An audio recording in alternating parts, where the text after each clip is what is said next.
ஆமென். ஹல்லேலூயா. சத்தமா சொல்லுங்க. ஹல்லேலூயா, ஹல்லேலூயா. கர்த்தருடைய நாமத்துக்கு மகிமை உண்டாவதாக. பிலிப்பியர் 4வது அதிகாரம் 9வது வசனத்தை நம்ம வாசிக்க கேட்போம். பிலிப்பியர் 4வது அதிகாரம் 9வது வசனம். நீங்கள் என்னிடத்தில் கற்றும் அடைந்தும் கேட்டும் கண்டும் இருக்கிறவைகளே எவைகளோ அவைகளையே செய்யுங்கள். அப்பொழுது சமாதானத்தின் தேவன் உங்களோடு இருப்பார். ஹல்லேலூயா, ஹல்லேலூயா. பவுல் பிலிப்பியரில் உள்ள சபைக்கு, பிலிப்பியரில் உள்ள விசுவாசிகளுக்கு பவுல் இந்த வார்த்தைகளை எழுதுகிறதை நம்ம இந்த இடத்துல வாசிக்கிறோம். அநேக புத்தகங்களை, அநேக நிருபங்களை, அநேக கடிதங்களை பவுல் புதிய ஏற்பாட்டில் எழுதியிருக்கிறார். அவைகளில் பொதுவாக அநேக நிருபங்களும் கடிதங்களும் சபைகளில் உள்ள விசுவாசிகளுக்கு பவுல் எழுதுகிறதை நம்ம அந்த ஒவ்வொரு புத்தகத்தினுடைய துவக்கத்தில் நம்மால் வாசிக்க முடியும். அல்லேலூயா. அப்போ இந்த பிலிப்பு பட்டணத்தில் உள்ள சபைக்கு பவுல் எழுதும் பொழுது அந்த விசுவாசிகளுக்கு பவுல் குறிப்பிடுகிறார் ஒரு காரியத்தை. நான் உங்களிடத்தில் சொன்னவைகளை அல்லது நான் உங்களுக்கு கற்றுக் கொடுத்தவைகளில் நீங்கள் அவைகளை கடைபிடித்து அவைகளின்படி நீங்கள் செய்யும் பொழுது ஒரு நன்மையான காரியம் உங்களுடைய வாழ்க்கையில் நடக்கும். அது எப்படிப்பட்டதான நன்மை என்று சொன்னால், சமாதானத்தின் தேவன் உங்களோடு கூட இருப்பார். சமாதானத்தின் தேவன் உங்களோடு கூட இருப்பார். ஹல்லேலூயா. இப்போ நீங்கள் எல்லாரும் பக்கத்தில் இருக்கிறவங்கள பார்த்து நீங்கள் சொல்ல போகிறீங்க, சமாதானத்தின் தேவன் உங்களோடு கூட இருப்பார். ஹல்லேலூயா. நம்முடைய தேவனை குறித்து வேதத்தில் அநேக காரியங்கள் குறிப்பிடப்பட்டிருக்கிறது. தேவன் எப்படிப்பட்டவர், எப்படிப்பட்ட தன்மை கொண்டவர் என்கிறதை வேதத்தில் அநேக இடங்களில் குறிப்பிடப்பட்டிருக்கிறது. அவர் எப்படிப்பட்டவர், எப்படிப்பட்ட காரியங்களை செய்கிறவர் என்று சொல்லி அதில் அநேக வசனங்களிலே, குறிப்பாக இந்த பவுல் எழுதின அநேக வசனங்களில் இந்த சமாதானத்தை அநேக இடங்களில் அவர் குறிப்பிடுகிறதை நம்ம அநேக வசனங்களை நம்ம வாசிக்கலாம். இந்த குறிப்பிட்ட இந்த சபைக்கினுடைய அவர் நிருபத்தை எழுவதற்கு தொடங்கும் பொழுதே நீங்கள் 2வது வசனத்தை வாசிக்கும் பொழுது, பிலிப்பியர் 1வது அதிகாரம் 2வது வசனத்தை நீங்கள் வாசிக்கும் பொழுது, நம்முடைய பிதாவாகிய தேவனாலும் கர்த்தனாகிய இயேசு கிறிஸ்துவினாலும் உங்களுக்கு கிருபையும் சமாதானமும் உண்டாவதாக. அப்போ ஒவ்வொரு நிருபத்தினுடைய தொடக்கத்தில், ஒவ்வொரு கடிதத்தினுடைய துவக்கத்தில் அந்த சபைக்கு முதலாவது பவுல் எழுதுகிறது, உங்களுக்கு சமாதானம் உண்டாவதாக, உங்களுக்கு சமாதானம் உண்டாவதாக. அல்லேலூயா. இந்த உலகத்தில் நம்ம எதை வேணாலும் சம்பாதித்து விடலாம், எந்த காரியத்தை வேணாலும் இந்த உலகத்தில் நம்ம வாங்கி விடலாம். பணத்தையோ பொருளையோ எல்லாவற்றையும் உழைத்தோ அல்லது படித்தோ நம்ம சம்பாதித்து விடலாம். ஆனால் இந்த சமாதானத்தை எவ்வளவு பணம் இருந்தாலும், எவ்வளவு செல்வங்கள் வசதிகள் இருந்தாலும், இந்த சமாதானத்தை யாராலும் வாங்கவே முடியவே முடியாது. அல்லேலூயா. சமீபத்தில் ஒரு காரியத்தை இந்த யூடியூப்பில் நான் பார்த்தேன். நான் உலகத்திலே ஒரு பணக்காரர், இந்த அனில் அம்பானி, இந்த முகேஷ் அம்பானி இவங்களாம் இருக்கிறாங்களே, அவங்க வீட்டில் ஒரு கல்யாணம் ஒன்று நடக்குது. அவருடைய பையனுக்கு ஒரு கல்யாணம் ஒன்று நடக்குது. அந்த கல்யாணத்தில் பார்த்தீங்கன்னா பத்திரிக்கையாளர்கள்லாம் ஃபோட்டோ எடுத்துகிட்டு இருக்காங்க, வீடியோலாம் எடுத்துகிட்டு இருக்காங்க, குடும்பமாக நின்று ஃபோட்டோ எடுக்கிறாங்க. அந்த அவருடைய பையனுக்கு தான் கல்யாணம். அவர் நின்று ஃபோட்டோ எடுக்கும் பொழுது அவங்க அம்மா வந்து பக்கத்தில் நிற்கிறாங்க. நீங்கள் பார்த்தீங்கன்னா உங்களுக்கு தெரியும். வந்து நிற்கும் பொழுது அந்த கையை உதறி விட்டு அவர் பாட்டுக்கு போவார். பணம் நிறையா இருக்குது, என்ன வேணாலும் வாங்கிடலாம், எது வேணாலும் சம்பாதிச்சிடலாம். அவங்க என்னென்னலாம் நினைக்கிறாங்களோ, ஆசைப்படுறாங்களோ, அவைகள் எல்லாவற்றையும் வாங்குவதற்குண்டான செல்வமும் பணமும் இருக்குது. நான் குடும்பத்தில் சமாதானம் இல்லை. குடும்பத்தில் சமாதானம் பார்க்கிற மற்றவர்களுக்கு முன்பதாக நாங்கள் சமாதானமாக இருப்பதை போல காட்டிக்கொள்ளலாம்.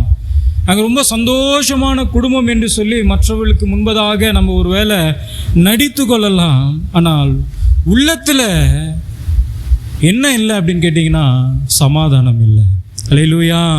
நான் உங்களை பர்சனலாக உங்களுக்கு கேட்குறேன்னு வச்சுக்கிங்களேன், நீங்கள் எல்லாம் சமாதானமாக இருக்கீங்களா அப்படின்னு கேட்டேன்னா கொஞ்சம் அப்படியே யோசிப்பீங்க, கொஞ்சம் கண்ணெல்லாம் கலங்கும். ஏதோ ஒரு இடத்துல இருதயத்தில் ஒரு கலக்கம், ஏதோ ஒரு இருதயத்தில் உள்ளுக்குள்ளே ஏதோ ஒரு பாரம், ஏதோ ஒரு பிரச்சனை. அது எல்லாரும் முன்பதாக கேட்கும் பொழுது சமாதானமாக இருக்கேன், எனக்கு ஒன்றும் பிரச்சனை இல்லை, ஆண்டவர் என்னை நல்லா வச்சுருக்கிறாரு, ஆண்டவர் என்னை நல்லா சமாதானமாக வச்சுருக்கிறாரு அப்படின்னு சொல்லுவோம்.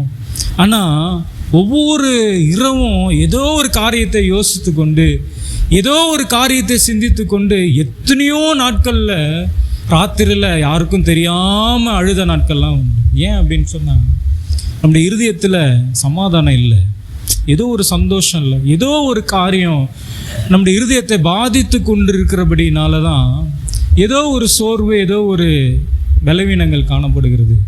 அப்போ இந்த சபைக்கு இந்த பவுல் பார்க்கும்போது சொல்கிறாரு, உங்களெல்லாம் பார்க்கும் பொழுது ஏதோ ஒன்று நீங்கள் யோசித்துட்டு கொண்டிருக்கீங்க, ஏதோ ஒரு காரியத்தை நீங்கள் சிந்தித்து கொண்டிருக்கிறீங்க. இன்றைக்கி நான் உங்களுக்கு சொல்கிறேன், உங்களுக்கு சமாதானத்தின் தேவன் உங்களோடு கூட இருப்பாராக. அல்லேலூயா. அவர் சமாதானத்தின் தேவன், சமாதானத்தை தருகிற தேவன், சமாதானத்தை தருகிற தேவன். அல்லேலூயா. அதே போல் நீங்கள் இந்த கொரிந்தியருக்கு எழுதும் போது கூட பவுல் 7வது அதிகாரம் 15வது வசனத்தில், ஆகிலும் கொரிந்தியர் அவிசுவாசிகள் பிரிந்து போனால் பிரிந்து போகட்டும், இப்படிப்பட்ட விஷயத்தில் சகோதரனாவது சகோதரியாவது அடிமைப்பட்டவர்கள் அல்ல. எல்லாரும் நம்மை விட்டு பிரிந்து போனால் பிரிந்து போகட்டும். யாருக்கு எழுதுறாருன்னா சபைக்கு எழுதுகிறாரு. ஒரு நாள் இந்த சபையை நான் ரொம்ப நேசித்தேன், இந்த குடும்பத்தை நான் ரொம்ப நேசித்தேன், அவர்கள் பிரிந்து போனால் பிரிந்து போகட்டும், ஆனால் ஒரு காரியம் என்றைக்குமே பிரிந்து போகாது, சமாதானமாக இருக்கும்படி தேவன் நம்மை அழைத்த நோக்கம் என்ன அப்படின்னு கேட்டிங்கன்னா, தேவன் நம்மை எதற்காக அழைத்தார் அப்படின்னு சொன்னால், நம்மை சமாதானமாய் வாழ வைப்பதற்காக, நமக்கு சமாதானத்தை கொடுப்பதற்காக தேவன் நம்மை அழைத்திருக்கிறார். அல்லேலூயா. 2 தெசலோனிக்கேயர் 3வது அதிகாரம் 16வது வசனத்தில் மறுபடியும் அங்கே இருக்கிற சபைக்கு பவுல் மறுபடியும் எழுதுறாரு, சமாதானத்தின் கர்த்தர் தாமே எப்போதும் சகல விதத்திலும் உங்களுக்கு சமாதானத்தை தந்தருளுவாராக. சொன்னது போல ஒவ்வொரு சபைக்கும் பவுல் கிட்டத்தட்ட 14 நிருபங்களை எழுதியிருக்கிறாரு. இன்னும் அநேக நிருபங்களை எழுதியிருக்கிறார், வேதத்தில் அது கொடுக்கப்படலை. இந்த 14 சபைகளுக்கும் அவர் நிறுவித்த அந்த 14 பட்டணங்களுக்கும் பவுல் ஒரு காரியத்தை மிகவும் அழுத்தம் திருத்தமாக சொல்லுகிறார். எதை கேட்டால் சமாதானம், உங்களுக்கு சமாதானம், உங்களுக்கு சமாதானம். அல்லேலூயா. அப்போ அந்த வசனத்தில் சமாதானத்தின் கர்த்தர் தாமே எப்போதும் சகல விதத்திலும் உங்களை சமாதானத்தை தந்தருளுவாராக. கர்த்தர் உங்களோடு கூட இருப்பாராக. அல்லேலூயா. இன்றைக்கி இந்த மாதத்தினுடைய துவக்கத்தில், இந்த மாதத்தினுடைய முதல் ஆராதனையில் நான் உங்களுக்கு சொல்கிறேன், சமாதானத்தின் தேவன் உங்களோட கூட இருப்பார். அல்லேலூயா. எனக்கு சமாதானமே இல்லை அப்படின்றவங்க ஒரு அல்லேலூயா சொல்லுங்கள் பார்ப்போம். எல்லாம் ரொம்ப சமாதானமாக தான் இருக்கீங்க போல இருக்குல்ல, ரொம்ப சந்தோஷமாக தான் இருக்கீங்க போல இருக்குது, யார் மேலேயும் எந்த கோவம் வைராக்கியம் எதுவுமே இல்லை போல இருக்குல்ல. ஆண்டவர் உங்களுக்கு சமாதானம் தருவார். நான் சொன்னது போல் கேட்டால் யாருமே சொல்ல போகிறது கிடையாது, எல்லாருமே சமாதானமாக தான் இருக்குன்னு தான் சொல்ல போகிறீங்க. ஆனால் இருதயத்தில் தெரியும் இல்லை, உங்களுடைய இருதயத்தில் சில காரியங்கள் இருக்கும், அது நிமித்தமாக ஏதோ ஒரு சமாதான குறைவு இருக்கலாம். ஆனால் இந்த மாதத்தில் ஆண்டவர் உங்களை எப்படி நடத்த போகிறார் அப்படின்னு சொன்னால் சமாதானமாய் நடத்த போகிறார். அல்லேலூயா. அவர் பிறக்கும் பொழுதே அவருக்கு ஒரு பெயர் கொடுக்கப்பட்டது, சமாதானத்தின் பிரபு. சமாதானத்தின் பிரபு. நீங்கள் லூக்கா 2:14 வாசிக்கும் பொழுது, உன்னதத்தில் இருக்கிற தேவனுக்கு மகிமையும் பூமியிலே சமாதானமும் மனுஷன் பேரில் பிரியமும் உண்டாயிருப்பதாக. பிறப்பதற்கு முன்பதாக நிறைய குழப்பங்கள், தேசத்திலேயும் பயங்கரமான குழப்பங்கள். இருக்கிற ஆண் பிள்ளைங்கள்லாம் வெட்டுங்கன்ட்டானுங்க. இருக்கிற ஆண் பிள்ளைங்கள்லாம் என்ன பண்ணிடணுமா, வெட்டிடணும். ஒரு பக்கம் யோசேப்பை எப்படி தள்ளி விடலாம் அப்படின்ற ஒரு பக்கம் அவர் ஒரு பக்கம் யோசிச்சுட்டு இருக்கிறாரு. அவர் பிறக்கும் பொழுதே ஒரு குழப்பத்தின் அடிப்படையில் தான் காணப்படுகிறது. ஆனால் அவர் யாராய் பிறந்தார் அப்படின்னு சொன்னால் சமாதான பிரபுவாக பிறக்கிறார். அல்லேலூயா. நீங்கள் 2 கொரிந்தியர் 13:11 வசனத்தில் வாசிக்கும் பொழுது அவர் எப்படிப்பட்டவர் அப்படின்னு சொன்னால்,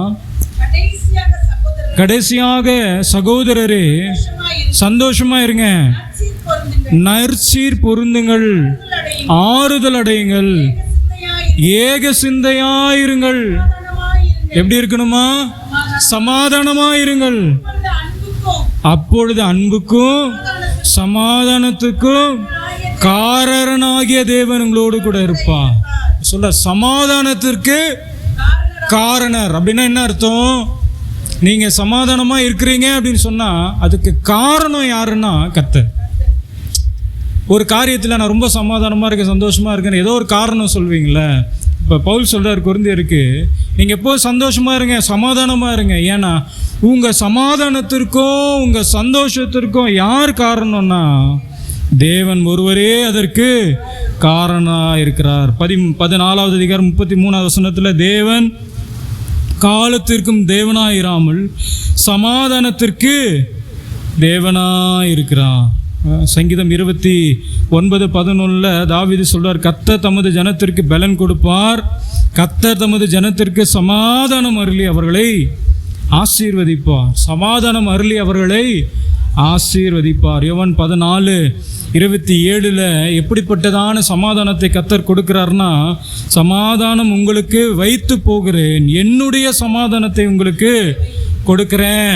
என் சமாதானத்தை உங்களுக்கு நான் கொடுக்கிறேன். நான் போகும்பொழுது உங்களை நான் வெறுமையாக விட்டுட்டு போல, போகும்பொழுது உங்களை நான் தனிமையாக விட்டுட்டு போல, என்னுடைய சமாதானத்தை நான் உங்களுக்கு கொடுக்கிறேன். என்னுடைய சமாதானத்தை உங்களுக்கு கொடுக்கிறேன். உலகம் கொடுக்கிற பிரகாரமான நான் உங்களுக்கு கொடுக்கறதில்ல. உங்கள் இருதயம் பயப்படாமலும் கலங்காமலும் இருப்பதாக. அல்லேலூயா. நம்முடைய தேவன் சமாதானத்தின் தேவன், நமக்கு சமாதானத்தை தருகிறார். ஒரு 2 காரியத்தை மாத்திரம் நம்ம பார்த்துட்டு நம்ம முடிக்கலாம். முதலாவது, தேவன் நமக்கு எப்படி இந்த சமாதானத்தை தருகிறார் அப்படின்னு சொன்னால், தேவன் நமக்கு சமாதானத்தை தருகிறார், அதில் எந்த விதமான சந்தேகமும் இல்லை.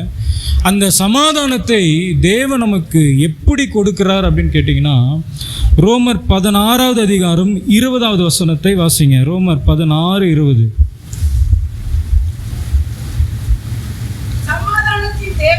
சமாதானத்தின் தேவன் சீக்கிரமாய் சாத்தானை உங்கள் காலின் கீழாக. எப்படி இந்த சமாதானத்தை தேவன் கொடுக்கிறார் என்று சொன்னால், நம்மை வேதனைப்படுத்தி கொண்டிருக்கிற, நம்முடைய சமாதானத்தை கெடுத்து கொண்டிருக்கிற, நம்முடைய சந்தோஷத்தை நம்முடைய நிம்மதியை கெடுத்து கொண்டிருக்கிற சாத்தானை தேவன் முதலாவது அவருடைய காலின் கீழாக நசுக்கி போட்டு அந்த சமாதானத்தை தேவன் நமக்கு கொடுக்கிறார். அல்லேலூயா, அல்லேலூயா. இந்த சமாதானத்தை யார் நம்முடைய வாழ்க்கையில் கெடுக்கிறான் அப்படின்னு கேட்டிங்கன்னா, சத்ரு இந்த சமாதானத்தை நம்முடைய வாழ்க்கையில் கெடுக்கிறான். நிம்மதியாக சில காரியத்தை நடந்து கொண்டிருக்கும், சமாதானமாக அப்படியே போய்கிட்டே இருக்கும். குடும்பமாக இருந்தாலும் சரி, இல்லை வேலை செய்கிற இடமா இருந்தாலும் சரி, நம்முடைய சுற்றிலும் இருக்கிறவர்களாக இருந்தாலும் சரி, ஏதோ ஒரு சமாதானமாய் போய்கிட்டே இருக்கும். என்னடா சமாதானமாக நல்லா சந்தோஷமாக போயிட்டே இருக்குன்னு பார்த்தா திடீர்னு ஒரு பிரச்சனை வரும், திடீர்னு ஒரு போராட்டம் வரும், திடீர்னு ஒரு கலக்கம் வரும், திடீர்னு ஒரு பலவீனம் வரும். இது எல்லாவற்றையும் எது கொண்டு வருகிறது என்று சொன்னால், இது எல்லாவற்றையும் யார் கொண்டு வருகிறார் என்று சொன்னால், சத்துரு நம்முடைய வாழ்க்கையில் நம்முடைய சமாதானத்தை கெடுக்க வேண்டும் என்பதற்காக சத்துரு நம்முடைய வாழ்க்கையில் அவன் வருகிறான். அல்லேலூயா.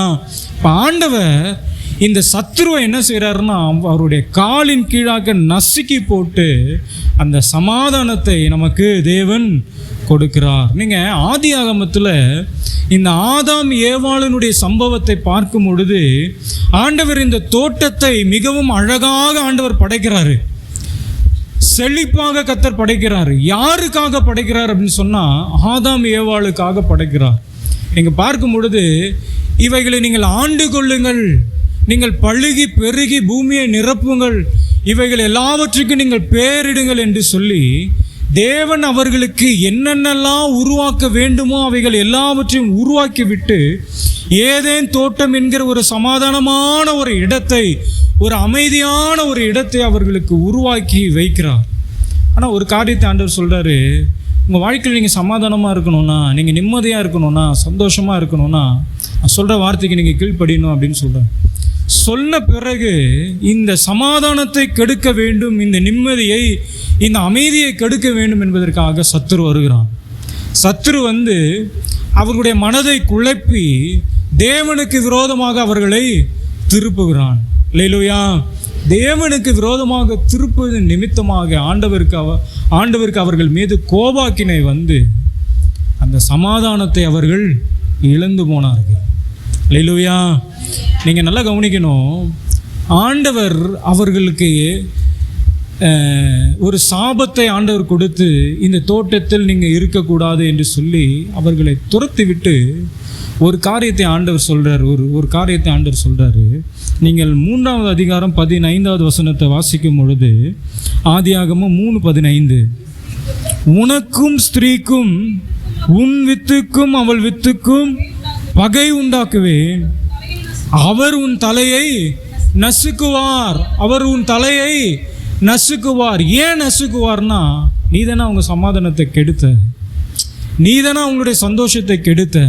அவர்கள் நிம்மதியாக இருந்தாங்க, சமாதானத்தோடு ஏதேன் தோட்டத்தில் உலாவினார்கள். தேவன் ஒவ்வொரு மாலை வேளையிலும் அவர்களோடு வந்து பேசுகிறவராக இருந்தார். ஆனால் இந்த அமைதியான ஒரு சூழ்நிலை கெடுத்தது சாத்தான். அப்போ சொல்கிறாரு, அவர் உன் தலையை நசுக்குவார், நீர் அவர் குதிங்காலை நசுக்குவார். நம்முடைய ஆண்டவர் நமக்கு சமாதானத்தை கொடுக்குறாரு. எப்படி கொடுக்குறாருன்னா, சாத்தானுடைய தலையை நசுக்கி அந்த சமாதானத்தை, நம்முடைய வாழ்க்கையில் குலைத்து கொண்டிருக்கிற சத்துருனுடைய கிரியைகளை, நம்முடைய குடும்பத்தில் இருக்கிற சமாதானத்தை கெடுத்து கொண்டிருக்கிற சத்துருவை தேவன் காலின் கீழாக நசுக்கி இந்த சமாதானத்தை தேவன் நமக்கு கொடுக்கிறவனாக இருக்கிறார். ரெண்டாவது, இந்த சமாதானத்தை ஆண்டவர் நம்முடைய வாழ்க்கையில் எப்படி கொடுக்குறாருன்னா, 1 தெசலோனிக்கேயர் 5வது அதிகாரம் 23வது வசனத்தை வாசிங்க. 1 தெசலோனிக்கேயர், சமாதானத்தின் தேவன் தாமே உங்களை முற்றிலும். ரெண்டாவது, தேவன் நம்மை பரிசுத்தமாக்கி, நம்மை சுத்திகரித்து, நம்மை கழுவி, பாவத்தில் இருந்து நம்மை சுத்திகரித்து, நம்மை பரிசுத்தமாக்கி இந்த தெய்வீக சமாதானத்தை நமக்கு தருகிற தேவனாக இருக்கிறார். அல்லேலூயா. மறுபடியும் அந்த வசனத்தை வாசிங்க. சமாதானத்தின் தேவன் தாமே உங்களை முற்றிலும் பரிசுத்தமாக்குவாராக. ஏன் பரிசுத்தமாக்குறாரு? ஏன் பரிசுத்தமாக்குறார்? எதை பரிசுத்தமாக்குறாருன்னா, உங்கள் ஆவி, ஆத்மா, சரீரம் முழுவதும் தம்முடைய கர்த்தராகிய இயேசு கிறிஸ்து வரும் குற்றமற்றதாய் இருக்கும்படி, அது குற்றமற்றதாய் நீங்கள் காணப்படும் பொழுது, பரிசுத்தமாய் நீங்கள் காணப்படுகிற பொழுது தேவன் உங்களுக்கு சமாதானத்தை கர்த்தர் கொடுக்கிறார். அல்லேலூயா, அல்லேலூயா. பாவத்தோடு கூட, பாவ சிற்றின்மைகளோடு, பாவனுடைய எண்ணங்களோடு கூட கீழ்ப்படியாமையினால் ஆண்டவருக்கு விரோதமாக செய்கிற அநேக பாவத்தை நிமித்தமாக ஆண்டவரை விட்டு தூரம் வருகிற ஒரு சூழ்நிலை நம்முடைய வாழ்க்கையில் காணப்படுகிறது. ஆண்டவர் சொல்கிறார், உன் வாழ்க்கையில் சமாதானம் வேணும் அப்படின்னு சொன்னால், நான் முதலாவது உன்னை நான் என்ன செய்வேன் அப்படின்னு சொன்னால், உன்னை பரிசுத்தமாக்குவேன், உன்னை நான் சுத்திகரிப்பேன், உன்னை நான் பரிசுத்தமாக்கி அந்த சமாதானத்தை. நீங்கள் சிந்தனையில் பாவமும் கசப்பும் பொறாமையும் எரிச்சலும் கோபமும் வைராக்கியம் இதெல்லாம் வைத்துக்கொண்டு நீங்கள் ஒரு நாளும் சமாதானமாக இருக்கவே முடியாது. ஒரு நாளும் சமாதானமாகவே இருக்க முடியாது. சந்தோஷமாக நிம்மதியாக படுத்து தூங்கவே முடியாது. எப்போ உங்கள் வாழ்க்கையில் சமாதானம் வரும் அப்படின்னு கேட்டிங்கன்னா, பரிசுத்த இருதயத்தோடு நீங்கள் காணப்படும் பொழுது, பரிசுத்தமாக தேவனுக்கு முன்பதாக நீங்கள் காணப்படும் பொழுது, ஆண்டவர் உங்களுக்கு ஒரு சம்பவம் பாருங்கள். ஆண்டவர் பந்தி இருக்கும்படியாக ஆண்டவர் ஒரு இடத்துல கூடி இருக்கும் பொழுது, ஆண்டவருடைய பாதத்தில் வந்து பரிமளம் தைலம் ஊற்றி, அவளுடைய ஒரு பாவம் செய்த ஒரு பெண் ஆண்டவருடைய பாதத்தில் உட்கார்ந்து அவருடைய பாதத்தில் பரிமள தைலத்தை ஊற்றி தன்னுடைய மயிரினால், தன்னுடைய அந்த முடியினால் சுத்திகரிக்கிறார். அப்போ சுற்றி இருக்கிறவங்க எல்லாருமே ஆண்டவர் ஏன் இந்த பாவியான இந்த ஸ்திரீயோடு கூட ஆண்டவர் உட்கார்ந்து கொண்டிருக்கிறார்? இந்த ஸ்திரீ எப்படி ஆண்டவரை தொடலாம் அப்படின்னு சொல்லி சுற்றி இருக்கிறவங்க எல்லாரும் அவளை பார்த்து பகைச்சாங்க. அவர் பரிசுத்தமான தேவன், அவர் பரிசுத்தமான கர்த்தர், இவள் எப்படிப்பட்டவள் என்பதை தேவன் ஏன் இன்னும் அறியல அப்படின்னு சொல்லி எல்லாரும் சுற்றி இருக்கிறவங்க எல்லாருமே முன்னுத்துட்டு இருக்கிறாங்க. ஆண்டவர் சொல்கிறாரு, ஆண்டவர் பார்த்து சொல்கிறாரு, நான் உள்ளே வந்த உடனே நீங்கள் எல்லாரும் எனக்கு குடிக்கிறதுக்கு தண்ணி கூட குடிக்கல, குடிக்கிறதுக்கு ஒரு தண்ணி கொடுக்குறேன். ஆனால் இவன் என்ன செய்கிறா அப்படின்னு சொன்னால், வெளியேற பெற்ற அந்த தைலத்தை எடுத்துகிட்டு வந்து என் பாதத்தில் ஊற்றி அதை என்ன செய்கிறாரு கொடுக்குறாரு. நான் கால் கழுவுறதுக்கு நீங்கள் எனக்கு தண்ணி கொடுக்கல, ஆனால் இவ்வளோ அவருடைய முடியினால் என் பாதத்தை என்ன செய்கிறாரு கழுவுகிறார் அப்படின்னு சொல்லிட்டு ஒரு வார்த்தை சொல்கிறார் அந்த அம்மா பார்த்து, நீ சமாதானத்தோடு போ, நீனு சமாதானத்தோடு போ. எல்லாரும் உன்னை என்ன நினைக்கிறாங்கன்னா, நீ பரிசுத்தம் இல்லாதவன், நீ பாவமற்றவன், நீ பாவம் உடையவள், உன்னை தொட்ட தீட்டு, உங்கள்கிட்ட பேசினா தீட்டுன்னு எல்லாரும் நினைக்கிறாங்க. ஆனால் நான் உனக்கு ஒரு காரியத்தை சொல்கிறேன், நீ சமாதானத்தோட நீ போ, சமாதானத்தோட நீ போ. அல்லேலூயா. ரெண்டாவது, நம்மை பரிசுத்தமாக்கி தேவனுடைய சமாதானத்தை கர்த்தர் நமக்கு கொடுக்கிறார். நீங்கள் சங்கீதம் 85வது சங்கீதம் 8வது வசனத்தில் வாசிக்கும் பொழுது தாவீது சொல்லுவார், சங்கீதம் 85வது சங்கீதம் 8வது வசனம், கர்த்தனாகிய தேவன் விளம்புவதை கேட்பேன், அவர் தம்முடைய ஜனங்களுக்கும் தம்முடைய, சத்தமா சொல்லுங்க, தம்முடைய பரிசுத்தவான்களுக்கு எது கூடுவாரு? சமாதானம். யாருக்கு கூறுவாரு? சொல்லுங்களேன், சத்தமா சொல்லுங்க. பரிசுத்தவான்களுக்கு சமாதானம் கூறுவார். பரிசுத்தமாய் நம்ம ஜீவிக்கும் பொழுது, பரிசுத்த வாழ்க்கை நம்ம வாழும் பொழுது ஆண்டவர் நம்மளை பார்த்து சொல்ல, நீ சமாதானத்தோட போ, நீ சமாதானமாக இரு என்று கர்த்தர் பார்த்து சொல்லுவார். அல்லேலூயா. 2 காரியத்தை சொன்னேன். ஆண்டவர் நமக்கு எப்படி இந்த சமாதானத்தை கொடுப்பார்? முதலாவது சொல்லுங்க பார்க்கலாம். சத்துருவ தாளின் கீழாக நசுக்கி அந்த சமாதானத்தை நமக்கு கொடுப்பார். ஏன்னா அந்த சத்துரு தான் உங்கள் சமாதானத்தை கெடுத்து கொண்டிருக்கிறோம். 2வது, நம்மை பரிசுத்தமாக்கி நம்மை சுத்திகரித்து அந்த சமாதானத்தை கர்த்தர் நமக்கு கொடுக்கிறார். இது தேவன் கொடுக்கிறது. இப்போ அடுத்த 2 காரியத்தை பார்க்க போகிறோம். இந்த சமாதானத்தை நம்ம எப்படி பெற்றுக்கொள்வது? ஆண்டவர் கொடுக்குறாரு, ஓகே, அதை எப்படி நம்ம வாங்கிறது, அதை எப்படி நம்ம பெற்றுக்கொள்வது? இப்போ நான் உங்ககிட்ட நான் ஒன்று கொடுக்குறேன்னு வச்சுக்கிங்களேன், நீங்கள் கையை கட்டி நின்றுட்டே இருந்தீங்கன்னு வச்சுக்கிங்களேன், நான் கொடுக்கறதுக்கு ரெடியாக இருக்கிறேன், நான் கொடுக்கறதுக்கு ரெடியாக இருக்கிறேன், நீங்கள் வாங்கிறதுக்கு ரெடியாக இருக்கிறீங்களா? அப்போ இந்த சமாதானத்தை ஆண்டவர் 2 விதங்களிலே உங்களுக்கு ஆண்டவர் கொடுக்குறாரு. அதை நம்ம எப்படி வாங்கி கொள்ள வேண்டும், இந்த சமாதானத்தை எப்படி பெற்றுக்கொள்ள வேண்டும் என்று சொன்னால், முதலாவது பிலிப்பியர் 4வது அதிகாரம் 6வது வசனத்தையும் 7வது வசனத்தையும் வாசிங்க. பிலிப்பியர் 4வது அதிகாரம் 6வது வசனமும் 7வது வசனமும். நீங்கள் ஒன்றுக்கும் கவலைப்படாமல் எல்லாவற்றையும் குறித்து உங்கள் விண்ணப்பங்களை ஸ்தோத்திரத்தோடு கூடிய ஜெபத்தினாலும் வேண்டுதலினாலும் தேவனுக்கு, முதலாவது நம்ம எப்படி இந்த சமாதானத்தை பெற்றுக்கொள்ளுவோம், எப்படி பெற்றுக்கொள்ள வேண்டும் என்று சொன்னால், ஜெபத்தின் மூலமாக இந்த சமாதானத்தை நம்ம பெற்றுக்கொள்ளலாம். மனதில் ரொம்ப பாரம், ரொம்ப கவலை, கண்ணீர், தவிப்பு, பிரச்சனை, போராட்டம் வருது அப்படின்னு சொன்னால், என் உள்ளத்துக்கு இப்போ சமாதானம் வரணும்னா 4 பேர் தேடி போய் என் உள்ளத்தெல்லாம் கொட்டுறது கிடையாது, என் பிரச்சனைகள்லாம் சொல்கிறது கிடையாது. நான் நேராக எங்கே போகணுன்னு சொன்னால், ஆண்டவரை நோக்கி நான் முழங்கால் படியிட்டு நான் ஜெபிக்கும் பொழுது என் உள்ளத்துக்கு கர்த்தர் சமாதானத்தை கர்த்தர் கொடுக்கிறார். அடுத்த வசனத்தை வாசிங்க. அப்பொழுது எல்லாம் நீங்கள் ஜெபிக்கும் பொழுது 6வது வசனத்தில், ஜெபத்தினாலும் வேண்டுதல்களினாலும் தேவனுக்கு தெரியப்படுத்துங்கள், அப்பொழுது எல்லா புத்திக்கும் மேலான தேவ சமாதானம் உங்கள் இருதயங்களில் சிந்தனைகளையும் காத்துக்கொள்ளுங்க. நீங்கள் போய் ஜெபிக்கும் பொழுது, ஆண்டோடைய பாதத்தில் போய் உட்காரும் பொழுது என்ன உங்களுடைய வாழ்க்கையில் கிடைக்கும் அப்படின்னு கேட்டால், எல்லா புத்திக்கும் மேலாக தேவ சமாதானம் உங்கள் இருதயங்களிலும் உங்கள் சிந்தனைகளிலும் கர்த்தர் கொடுப்போம். அல்லேலூயா. இப்போ முதலாவது இந்த சமாதானத்தை, இந்த சந்தோஷத்தை, மகிழ்ச்சியை நம்ம எப்படி பெற்றுக்கொள்ள வேண்டும் என்று சொன்னால், முதலாவது நம்ம ஜெபிக்க வேண்டும். ஜெபித்து அந்த சமாதானத்தை பெற்றுக்கொள்ள வேண்டும். நீங்கள் அண்ணாளுடைய வாழ்க்கையில் பார்க்கும் பொழுது எவ்வளோ பிரச்சனைகள் வருது, போராட்டம் வருது, வார்த்தைகள் வேறு விதமாக வந்து அந்த அம்மாவை பார்த்து சொல்கிறாங்க. ஆனால் நேராக எங்கே திரும்ப போகிறாங்க? சபைக்கு போகிறாங்க, ஆலயத்துக்கு போகிறாங்க, ஆலயத்துக்கு போய் ஜெபிக்கிறாங்க, ஆலயத்துக்கு போயிட்டு ஜெபிக்கிறாங்க, ஆலயத்துக்கு போயிட்டு தூங்கலை, ஆலயத்துக்கு போயிட்டு வேடிக்கை பார்க்கல, ஆலயத்துக்கு போயிட்டு ஏதோ ஒரு யோசனையில் இல்லை, ஆலயத்துக்கு போய் என்ன பண்ணுறாங்க? ஜெபிக்கிறாங்க. அப்போ ஏலி வந்து சொல்கிறாரு, நீ சமாதானமா ஓ, நீ சமாதானமா ஓ. எங்கே சமாதானம் கிடைக்கும், எப்போ சமாதானம் கிடைக்கும் அப்படின்னு கேட்டிங்கன்னா, நீங்கள் ஆண்டோட பாதத்தில் உட்கார்ந்து நீங்கள் ஜெபிக்கும் பொழுது உங்கள் இருதயத்திற்கு கர்த்தர் தான் கொடுக்க போகிறாரு, சமாதானத்தை கொடுப்பா. அதுதான் ரோமர் 15வது அதிகாரம் 32வது வசனமும் 33வது வசனமும் வாசிங்க. ரோமர் 15, 32, 33.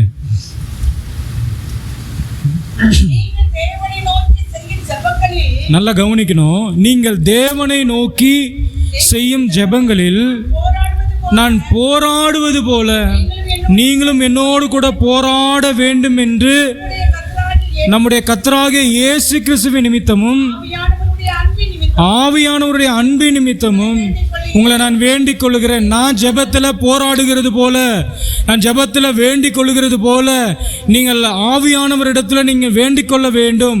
நீங்கள் வேண்டிக் கொள்ளும் பொழுது அடுத்த வசனத்தில் சமாதானத்தின் தேவன் எப்போ ஆண்டவர் உங்களோடு கூட இருப்பார்னா, நீங்கள் போராடி ஜெபிக்கும் பொழுது. நீங்கள் இந்த பிரச்சனைகள் உங்கள் வாழ்க்கையில் வரும் பொழுது நீங்கள் ஜெபம் பண்ணி பாருங்களேன், உங்கள் இருதயத்தை ஆண்டவர் இடத்துல நீங்கள் ஊற்றி பாருங்கள், ஒரு தெய்வீக சமாதானம் உங்கள் இருதயத்தில் கர்த்தர் கொடுப்பார். அல்லேலூயா. சமாதானத்தை எப்படி பெற்றுக்கிறது? ஜெபித்து பெற்றுக்கொள்ளணும். எப்படி பெற்றுக்கொள்ளணும்? ஜெபித்து பெற்றுக்கொள்ளணும். கடைசியாக 2வது கொலோசியர் 1வது அதிகாரம் 20வது அதிகாரம். கொலோசியர் 1வது அதிகாரம் 20வது வசனம். அவர் சிலுவையில் சிந்தின இரத்தத்தினாலே சமாதானம் உண்டாக்கி. நல்ல கவனிங்க. 2வது, அவர் சிலுவையில் சிந்தின இரத்தத்தினாலே. 2வது, இந்த சமாதானத்தை எப்படி பெற்றுக்கொள்ள வேண்டும் என்று சொன்னால், இந்த சமாதானத்தை ஆண்டவர் எப்படி கொடுக்கிறாருன்னா, சிலுவையில் சிந்தின இரத்தத்தின் மூலமாக. என்னைக்கு கர்த்தருடைய பந்தியில் உட்கார்ந்து கர்த்தருடைய பந்தியில் பங்கு பெற்று அவருடைய இரத்தத்தையும் அவருடைய சரீரத்தையும் நம்முடைய சரீரத்தோடு கூட நம்ம இணைக்கிறோமோ, சமாதானத்தின் தேவனுடைய சுவாபம் நம்முடைய இருதயத்தில் வரும். அந்த சமாதானமான அந்த இரத்தம் நம்முடைய இரத்தத்தோடு கூட இணையும் பொழுது நம்முடைய வாழ்க்கையில் ஒரு சமாதானத்தை தேவன் தருகிறவராக இருக்கிறார். தொடர்ந்து வாசிங்க. அவர் சிலுவையில் சிந்தின இரத்தத்தினாலே சமாதானத்தை உண்டாக்கி பூலோகத்தில் உள்ளவைகள் பரலோகத்தில் உள்ளவைகள் யாவும் அவர் மூலமாய் ஒப்புவராக்கி கொள்ளவும் அவருக்கு பிரியமாயிற்று. வாரம் ஃபுல்லாக சபைக்கு வர்றது, ஆனால் அந்த திருவன் ஆராதனையில் மாத்திரம் என்ன பண்ணுறது இல்லை, வர்றது கிடையாது. அது ரொம்ப முக்கியமான ஒரு காரியம். இந்த சமாதானம் எப்படி நம்ம இருதயத்தில் வரணும் அப்படின்னு கேட்டிங்கன்னா, கர்த்தருடைய பந்தியில் பங்கு பெறணும். ஏன்னா அவருடைய இரத்தத்தின் மூலமாக இந்த சமாதானத்தை கொடுத்தாராம். அவருடைய இரத்தத்தின் மூலமாக அவர் இந்த இரத்தத்தை சிந்தும் பொழுது அவர் வேதனைப்பட்டு வியாகுலப்பட்டு இந்த இரத்தத்தை சிந்தினார். ஏன் இந்த இரத்தத்தை சிந்தினார் அப்படின்னு கேட்டால், உங்களுக்கு சமாதானத்தை கொடுக்கணுன்ட்டு. அப்போ அந்த சமாதானத்தை நீங்கள் பெற்றுக்கொள்ளணும்னு கேட்டிங்கன்னா, 2வது அந்த இரத்தத்தை முதலாவது வாங்கணும். நீங்கள் இந்த இரத்தத்தை நீங்கள் வாங்கணும், பெற்றுக்கொள்ளணும். சரீரத்தை நீங்கள் வாங்கணும், பெற்றுக்கொள்ளணும். சமாதானம் கிடைக்கும் உங்களுக்கு. எபிரேயர் 13:20வது வசனத்தை வாசிக்கும் பொழுது, எபிரேயர் 13வது அதிகாரம் 20வது வசனம். நல்ல கவனிங்க. நித்திய உடன்படிக்கையின் இரத்தத்தினாலே கர்த்தராகிய இயேசுவை சமாதானத்தின் தேவன். நித்திய உடன்படிக்கையின் மூலமாக வந்த இரத்தத்தினாலே சமாதானத்தின் தேவன் நமக்கு சமாதானத்துக்கு. இப்போ 4 காரியத்தை நான் உங்களுக்கு சொன்னேன். எப்படி ஆண்டவர் நமக்கு சமாதானத்தை கொடுக்கிறாருன்னா, 2 காரியம் சொல்லுங்கள் பார்க்கலாம். சாத்தானை தம்முடைய காலின் கீழாக்க நசுக்கி அந்த சமாதானத்தை நமக்கு கொடுக்குறார். 2வது, நம்மை பரிசுத்தமாக்கி சுத்திகரித்து அந்த சமாதானத்தை நமக்கு கொடுக்குறார். அடுத்தது, இந்த சமாதானத்தை நம்ம எப்படி வாங்கிக்கணும் அப்படின்னு கேட்டிங்கன்னா, முதலாவது ஜெபத்தின் மூலமாக பெற்றுக்கொள்வது. ஜெபம் பண்ணுங்க முதல்ல. ஜெபம் குறைவு நிறைய இருக்குது, நமக்கு நல்லாவே தெரியும். ஜெப குறைவு ஆரம்ப நாட்கள்லாம் விழுந்து ஜெபிச்சதெல்லாம் உண்டு. கண்ணீர் விட்டு ஜெபிச்ச நாட்கள்லாம் உண்டு. ஆண்டவரோடு கூட எப்பவுமே ஜெபம் பண்ணிகிட்டே இருக்கிற நாட்கள்லாம் உண்டு. இன்றைக்கி ஜெபம் பண்ணுறதுக்கு நேரம் இல்லை. கொஞ்சம் நேரம் கிடச்சிச்சின்னா என்ன தெரியுமா பண்ணுறது? என்ன பண்ணுவோம்? உங்களுக்கெல்லாம் சரி, நான் உங்களுக்கு கேட்குறேனே, ஒரு கேள்வியாக கேட்குறேன். உங்களுக்கு ஒரு 1 மணி நேரம் 2 மணி நேரம் டைம் இருக்குது, ஃப்ரீயாக இருக்கீங்க, என்ன பண்ணுவீங்க? சத்தமாக சொல்லுங்கள். என்ன பார்ப்பீங்க? செல்லு பார்ப்போம். சரியா? ஒருத்தவங்க வாயிலையாச்சும் ஜெபம் பண்ணுவோன்னு வருதா பார்த்தீங்களா? எப்போ ஜெபம் பண்ணுவோம்? சாப்பிட்டு முடிச்சுட்டு திருப்தியாக அப்படி தூக்கம் வரும் பொழுது, நேசிக்கிற அன்பின் தகப்பனே நல்லா தூக்கத்தை கொடுங்க ஆண்டவரே, இயேசு நாமத்தில் பிதாவே ஆமென். காலையில் தூங்கி எழுந்த உடனே வாயை கூட ப்ரஷ் பண்ணாமல் அப்படியே அந்த நாத்தத்தோடு, ஆண்டவரே இந்த நாள் முழுவதும் என்னை நீர் ஆசீர்வதி ஆகும். அடுத்தது மிஞ்சி சாப்பிடும் போது ஜெபம் பண்ணுறீங்களா என்னன்னு தெரில. சாப்பிடும் போது ஆண்டவரே இந்த ஆகாரத்தை ஆசீர்வதி, இந்த ஆகாரத்தை ஆசீர்வதி. அவ்வளோதான் நம்ம ஜெபம். அவ்வளோதான் நம்ம ஜெபம். ஏன் நம்ம வாழ்க்கையில் சமாதானம் இல்லை, ஏன் வாழ்க்கையில் நிம்மதி இல்லை, சந்தோஷம் இல்லைன்னா ஜெப குறைவு இருக்குது. வாழ்க்கையில் ஜெப குறைவு இருக்குது. அல்லேலூயா. நாங்கள் குடும்பமாக 9 மணிலேருந்து ஜெபம் பண்ணோம். வாட்ஸ்அப்பில் தூரமாக இருந்தாலும் சென்னையில் தம்பி, இங்கே அக்கா, நான், அம்மா, அப்பா எல்லாம் உட்காந்து வாட்ஸ்அப்பில் 9லேருந்து ஜெபம் பண்ணுவோம். எல்லாரும் சின்ன பசங்க கூட ஜெபம் பண்ணுவோம். ஸ்டெஃபியிலேருந்து ஜெபம் பண்ணுவோம். அப்பாலேருந்து அம்மா எல்லோரும் ஸ்டெஃபி வரைக்கும். அதுவும் எப்படி ஜெபம் பண்ணுவோம் தெரியுமா? பசங்களாம் ஒவ்வொரு நாளும் உங்களுக்கு வாட்ஸ்அப்பில் வசனம் அனுப்புகிறேன்ல, அந்த வசனத்தை மனப்பாடம் பண்ணி சொல்லணும், ஜெபத்தை சொல்லணும். உண்மையாக சொல்லுங்கள், மனசாட்சியை தொட்டு சொல்லுங்கள். காலையில் வசனம் வந்த உடனே அதை அப்படியே பார்த்துட்டு ராமே டைப் பண்ணிட்டு அன்னையோடு மூடி வச்சதோடு சரி தான். அதோட என்ன வசனமே தெரியாது நமக்கு. கரெக்டு தானே? என்ன வசனமே தெரியாது. மறுபடியும் பார்க்குறதும் கிடையாது, அதை மனப்பாடம் பண்ணுறதும் கிடையாது, அதை பார்க்குறதும் கிடையாது. நைட்டு நான் என்ன பண்ணலான்ட்டு இருக்கேன், ஒரு 9 மணி 10 மணி போல், இல்லாட்டி ஒரு 8 மணி போல் உங்களுக்கு ஃபோன் பண்ணி இன்றைக்கினா வசனம் அனுப்பினா டக்குன்னு சொல்லுங்க பார்க்கலாம் அப்படின்னு சொல்லலான்ட்டு. வசனம் நிறைய கிடைக்குது நமக்கு, ஆனால் அதை மனப்பாடம் பண்ணுறதும் இல்லை, அதை வாசிக்கிறதும் இல்லை. ஜெபத்துக்கு நிறைய டைம் கிடைக்குது, ஆனால் ஜெபம் பண்ணுறதே கிடையாது.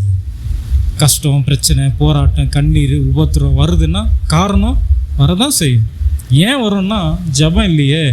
கொஞ்சம் டைம் இருந்தாலே ஃபோன் எடுத்து வச்சுட்டு ரீல்ஸ் பார்க்குறோமே, ஃபேஸ்புக் பார்க்குறோமே, வாட்ஸ்அப்பில் நோண்டுறோமே, யூடியூப்பை பார்க்குறோமே, கேம் விளாட்றோமே.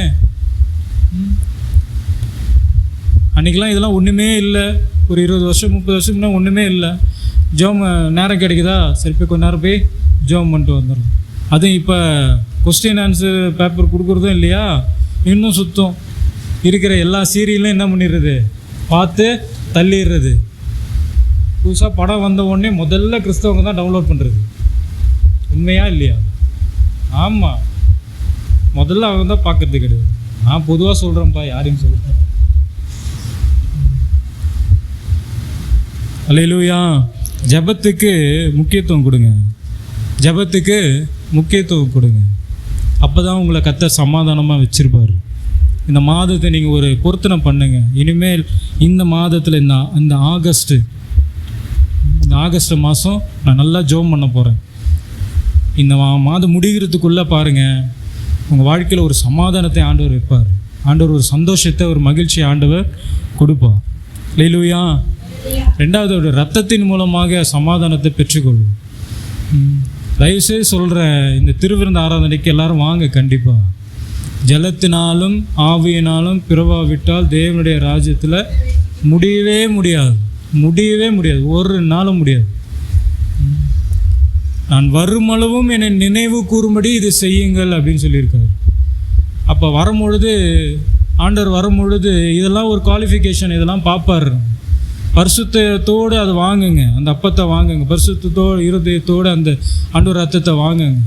அந்த ரத்தத்தில் இருக்கிற சமாதானம் உடைய இருதயத்தில் ஆலோசனை. கடைசியாக ஒரே ஒரு வசனத்தை வாசித்து முடிக்கலாம். 2 தெசலோனிக்கேயர் 3வது அதிகாரம் 16வது வசனத்தை எல்லாருமே வாசிங்க பார்க்கலாம் சத்தமாக. 2 தெசலோனிக்கேயர் 3வது அதிகாரம் 16வது வசனம் சேர்ந்து வாசிங்க. சமாதானத்தின் கர்த்தர் தாமே எப்போதும் சகல விதத்திலும் உங்களுக்கு சமாதானத்தை தந்தருளுவாராக. பக்கத்தில் இருக்கவங்கள பார்த்து சொல்லுங்கள், கையை பிடிச்சி சொல்லுங்கள், நல்லா தைரியமாக சொல்லுங்கள், உற்சாகமாக சொல்லுங்கள். சமாதானத்தின் கர்த்தர் தாமே, நான் சொல்கிறத திருப்பி சொல்லுங்கள், சமாதானத்தின் கர்த்தர் தாமே, நல்ல சத்தமாக சொல்லுங்கள், சமாதானத்தின் கர்த்தர் தாமே எப்போதும் சகல விதத்திலும் உங்களுக்கு சமாதானத்தை தந்தருளுவாராக. கர்த்தர் உங்களோடு கூட இருப்பாராக. அல்லேலூயா. இந்த மாதத்துடைய வாக்குத்தத்தம் சொல்லுங்க பார்க்கலாம். அல்லேலூயா. கர்த்தர் நம்மோடு கூட இருந்து நம்மை சமாதானமாய் நடத்துவாராக. எழுந்து நின்று நம்ம ஜெபம் பண்ணுமா? நம்ம எழுந்து நின்று நம்ம ஜெபிக்கலாம்.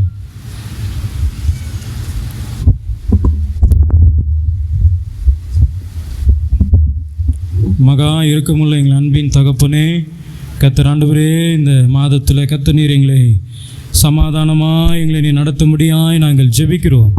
சமாதானத்தின் தேவன் எங்களுடைய இருதயங்களிலே சமாதானத்தை கொடுத்து எங்களை நீர் ஆளுகை செய்யும்படியாய் நாங்கள் ஜெபிக்கிறோம் தகப்பனே. ஆண்டவரை கலங்கி இருக்கிற ஒவ்வொரு உள்ளத்திற்கும் ஆண்டவரே ஒரு சமாதானத்தையும் சந்தோஷத்தையும் கர்த்தர் நீர் தந்து எங்களை மகிழ்ச்சியாய் நடத்தும்படியாக ஜெபிக்கிறோம். எல்லா துதியும் கனமும் ஒருவருக்கே நாங்கள் செலுத்துகிறோம். இயேசுவின் நாமத்தில் ஜெபிக்கிறோம் நல்ல பிதாவே. ஆமென், ஆமென்.